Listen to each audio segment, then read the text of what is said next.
Every life form suffers because life is hard and challenging and precarious for every life form. From the moment life comes into being, life is challenging and precarious for humans, for animals, for plants.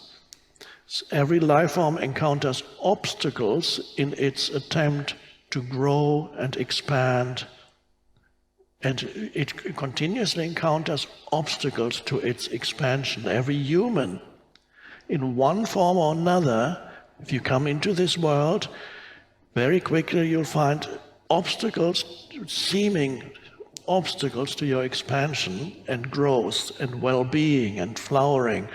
I think you can all, if you think about your so-called life, how many obstacles life seems to have put in your path towards happiness.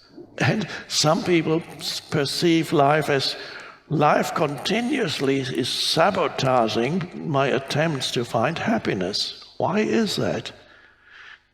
And then they have these strange theories that God is against me, whatever the theory is.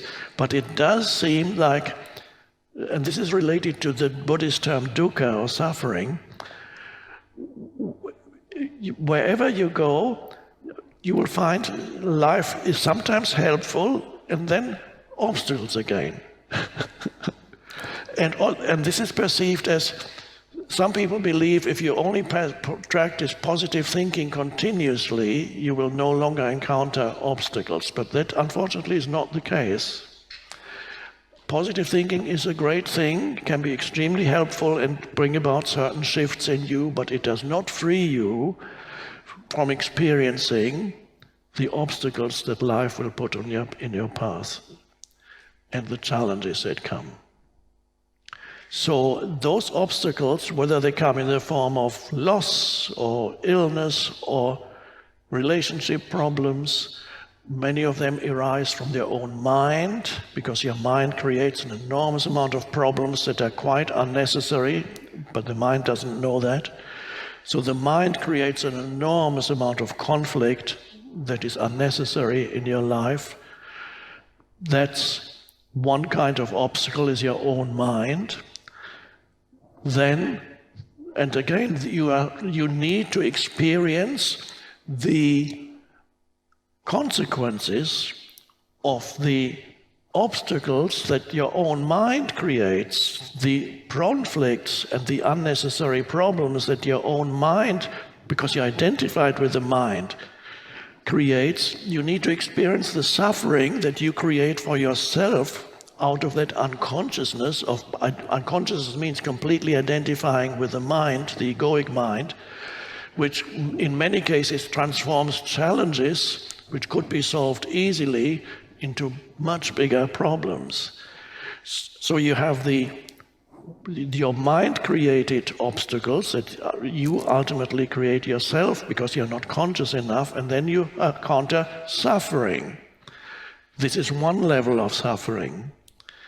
And you need to experience the suffering that comes through unconscious use of the mind in order to awaken. It's only through the suffering that eventually you go, I can't take anymore. As it happened to me when I was in bed one night and said, I can't live with myself anymore. And then somehow I realized that this myself that I couldn't live with anymore was an illusion, an illusory entity, and very unhappy mind-created entity. But before I realized that, I had to go through this suffering for years and years.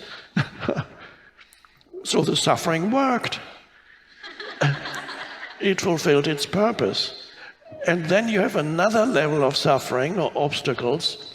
Obstacles come to you seemingly from the outside, that suddenly you have an accident, an illness. That's a kind of outside. It's just something seems to happen to you that you have not contributed to.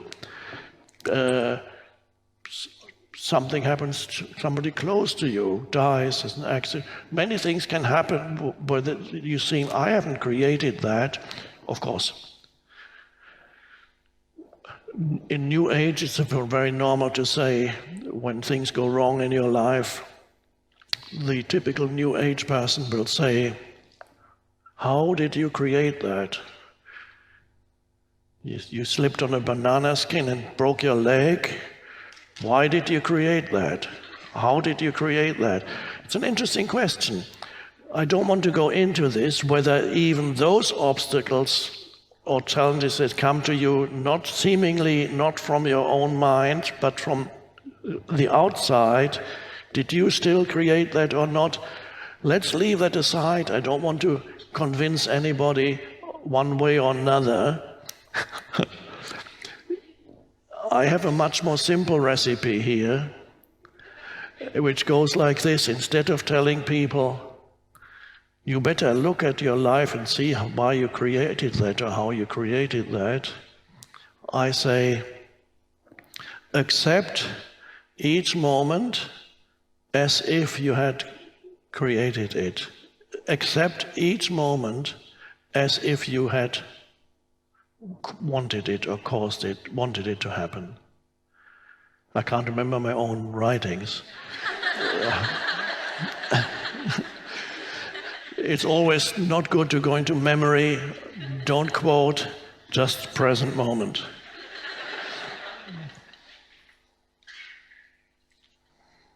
So, but if you live, whatever happens, you accept this moment as if you had chosen. That's the one I wrote.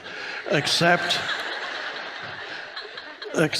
each moment as if you had chosen it. So that's a good recipe for working, because if it already is the case, you might as well accept whatever is as if you had chosen it, because it's already here. So I'm not telling people you chose it. Maybe you did, maybe you didn't. Doesn't matter. Still accept it as if you had chosen it.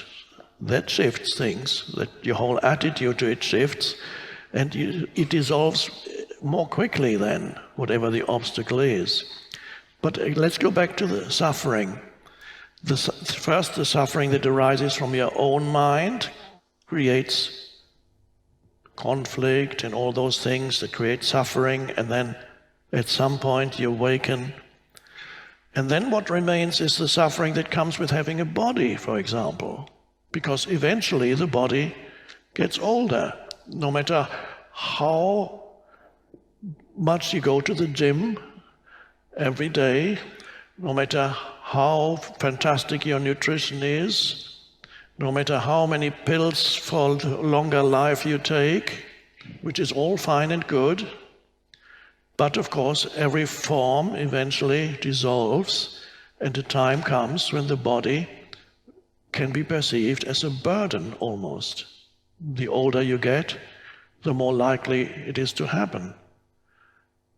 And so, of course, you might then say old age isn't so bad if you consider the alternative, which is you die younger and then you don't have to experience the body getting fragile and old. But if you get old, the body can become problematic, a source of suffering, potentially.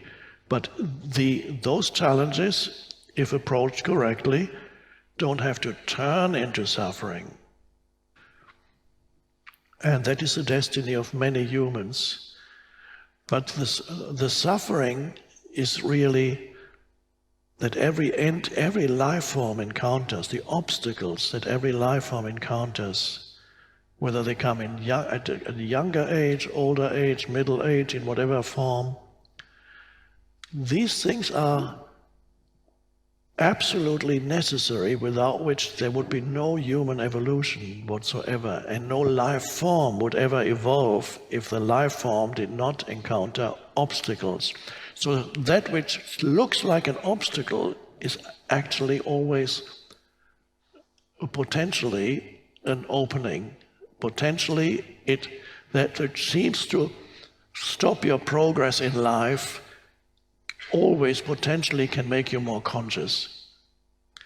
So you can use every obstacle that arises in your life, if you can works especially quickly, if you accept each moment as if you had chosen it, and when it looks this moment is an obstacle, you go with it instead of complaining or running away from it, and then accept, and then act if action is possible, or don't act if no action is possible.